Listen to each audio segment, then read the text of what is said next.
Good morning mga ka-reels. Kumusta? Maayong buntag sa tanan.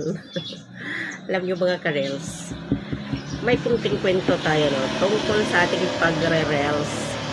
Kasi yung iba, ang daming sinasabi kung ano-ano. Tayo naman sumusunod. Kaya ayan, nagkakaroon tayo ng violation.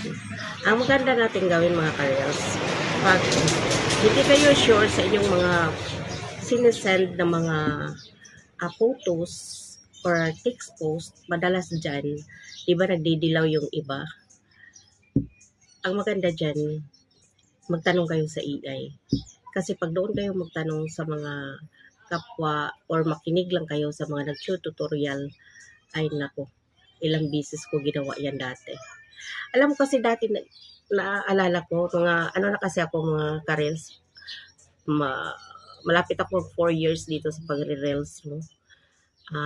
Kung di ako na flag content, nagkakaroon ako ng violation sa kakasunod ko sa mga nagtututorial, kaya wag kayong maniwala.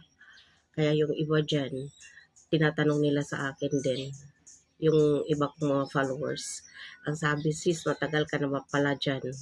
Tapos, kumusta? Pwede ba itong gawin ko? Pwede ko ba itong i-post? Pwede ko ba itong gawing reels?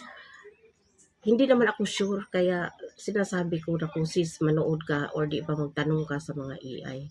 Ganyan talaga kasi ako dati, lagi akong nanonood lang sa mga tutorial guys. Then, ang problema ko doon, kung hindi ako nakakaroon ng violation, flag content naman. So, tayo ang nagsasuffer. So, mas maganda yung magtanong ka sa AI para sure.